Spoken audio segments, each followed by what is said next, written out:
Rev up your engines!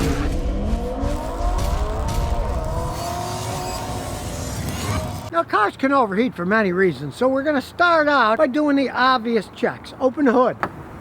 And that's not going to hold, so we need a stick. Stuck on the top, won't come down. Now, the numero uno reason for cars overheating is low coolant. So, we'll unscrew the radiator cap. It's a cold engine, realize that. That's one of those crazy GMs that's threaded. Threaded in.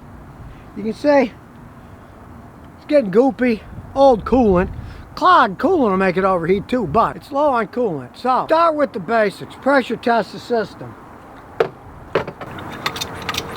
Now, as I pump it up, I can see the pressure starting to drop, so we'll look for leaks. And since all this crap is in the way, we're gonna have to take the plastic crap off. So we gotta move our stick over here so we can get working room. Now, all this plastic crap's in the way. They got these little snaps. You push them in, then they come up, and you can see better. Now, as we look around, we can see right here, it's dripping. You look way under there. It's dripping under this hose. Now, this is a squeeze clamp. They're supposed to remain permanently tight because they squeeze. They're not like a screw clamp. You can tighten them up. So we're going to have to take it off. And as you can see here, there's no working room. So this is a special tool that's used to squeeze the clamp. There's the clamp. You put one end on there. And then as you squeeze it, it often does fall off like that because the working room's kind of stinky. So we'll try it the other way. Sometimes it'll hold better that way. In this case, yes, it is. You can say it's squeezed it in, but alas, there's no working room to pull, so we have to take off one of these stupid beauty covers. They're the dumbest things on the planet, but pull it off, get it out of the way. Now you can get to this end, which is easier to get to. There's plenty of working room here, so we can use regular pliers here,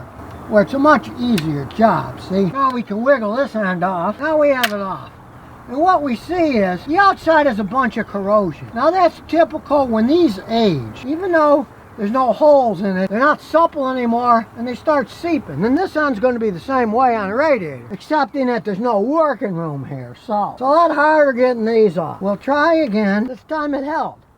As you can see, this is darn near impossible to get off with the tool, so I'm going to attempt cutting it off by clipping the steel. Almost. We should be able to use cutters to cut through the thin part a lot easier. Man, that thing is tight. Look, it broke these cutters. So much for Power Force lifetime guarantee. Power Forge. What garbage? Garbage tools. The tool broke off. I just got it at a discount auto parts store. I'm gonna take it back. We'll get the pliers and see if we can break it off. Yes.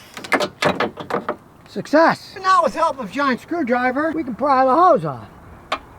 We can take the rest of that off if we want. But now that I'm looking at it, and I got it loose, I can see plastic's actually cracked on the top of the radiator.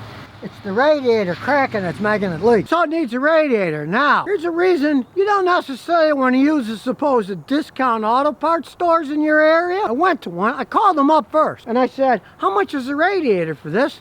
And they said, it's $137.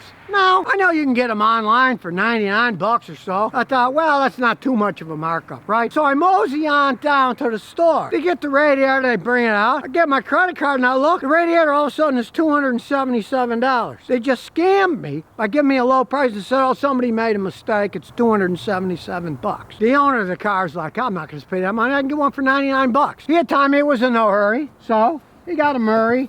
Yeah, they're made in China. They're all made in China these days. It's the correct radiator. They match up to the other radiator. So the moral of the story here is, don't think you're getting a discount at the discount auto parts store. They're there. They know they're convenient. They become often more like convenience stores. They charge way too much for their products, knowing that, oh, got a hole in your radiator. You need to fix your car now. Well, we got the radiator. So instead of charging you 99 bucks, they want $277 for the same exact radiator. So the lesson to be learned is this. Don't just go and pay whatever. Do a little research. And in the case of this car, it's a spare car anyways. Even if it wasn't, it was just dripping a little coolant. Could have filled it up and driven it for a few more days while you're waiting for the radiator that was $99 instead of $277. Just because it looks like it's a discount store, a lot of them, they aren't discounts at all. They're just reaming it to you. Now, there's a reasonable amount of crap we got to take off. It's going to leak all over the place. So we'll stick a pan under there. We'll start by taking the brackets off. And for once, we'll use the stupid beauty cover for useful purposes. Instead of just sitting there looking pretty, we'll throw all the nuts and bolts in there. Then we won't lose them. throw them in there. We'll take the radiator support brackets off. They just pull off. The cooling lines for the automatic transmission go in here. You can see on the new radiator, here's where they go on. Well, they have these fancy clips that are hard to get off. So what we're going to do is we're going to unbolt this. We'll just take this one on the top and one on the bottom. Once we get the radiator out, we can take those old ones off, or if the old ones fit in the new radiator, if they're exactly the same as these, we can forget having to take them apart. We can just screw them back on again. There, now you can see we've got that disconnected. Then we have to do one on the bottom and take the bolts off that hold the electric fans in. Those are pretty easy. It's just 10 millimeter. Hard to see without a flashlight though. Now unfortunately, this had the AC hooked up to the radiator. We even had to take this front cross member off, and finally the radiator comes out. What a pain in the rear end. Now we got a radiator. We'll wiggle this thing in, it's always fun. It came out, so it has to go back in somehow. Then we put the cooler lines on, tighten them up, put the lock caps on. That's so they don't come off. One down here I already got on. Not much working room yet. And there, now it's locked over the top. And we bolt the little cross member back on. Then we put all these plastic stays back in place. We'll put the stupid beauty cover back on. We gotta take off the oil fill. And we'll pour in the GM deck cool coolant. Then with the car still jacked up in here, we're gonna warm it up. So this will be a little higher and the air will escape better. And as it warms up, you keep adding coolant in. It'll bubble a while, but eventually the bubbles will stop. Now it's all warmed up, tops on. We'll get rid of our little broom, take for a spin. And we are road testing, you might as well put it on defrost. We'll turn the temperature up because we want the heater core, if it has air in it, to fill up coolant instead. There we go, we got it on high. And we'll take it for a spin. It's good. Temperature gauge is about in the middle now.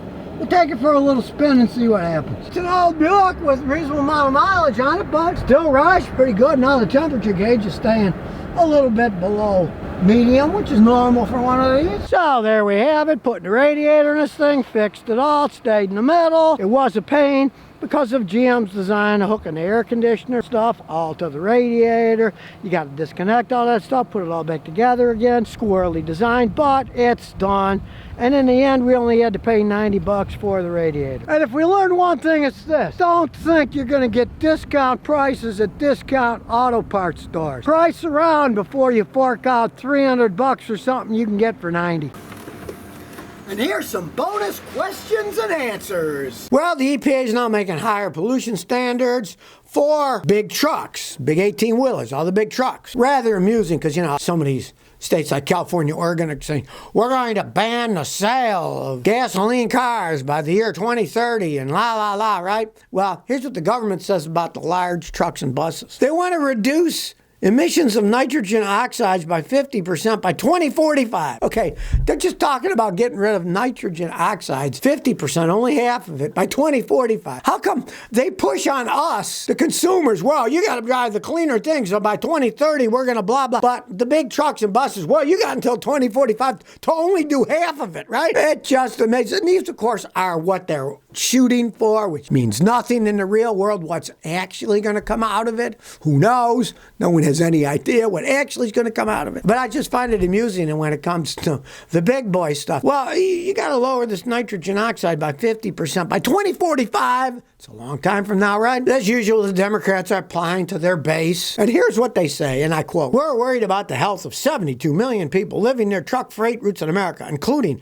our most vulnerable population in historically overburdened communities." In other words, they want the poor people to vote for them again. They'll probably promise them more money and things like that, too. It's just kind of crazy how everything has become this politically correct nonsense, the way that they talk about everything. They got their little target audience. Now, look what we did. We helped you out. Well, we'll help you out by 2045 anyway. Way in the future, you know, who knows what's actually going to happen. And while they were at it, the EPA officially reinstated California's right to have higher standards than the federal standards for vehicle emission standards. Now, after when Trump was in, they let them lower it. Now they let them raise it again. Up, down. It's like waves in the ocean. Up they go, down they go. But I just find it fascinating that the big commercial ones, they give them a lot more time and leeway to just do half of the pollution coming out. Where they're going to say you can't even buy a gasoline electric cars after 2030 in some of these places. We'll see what happens as time passes here.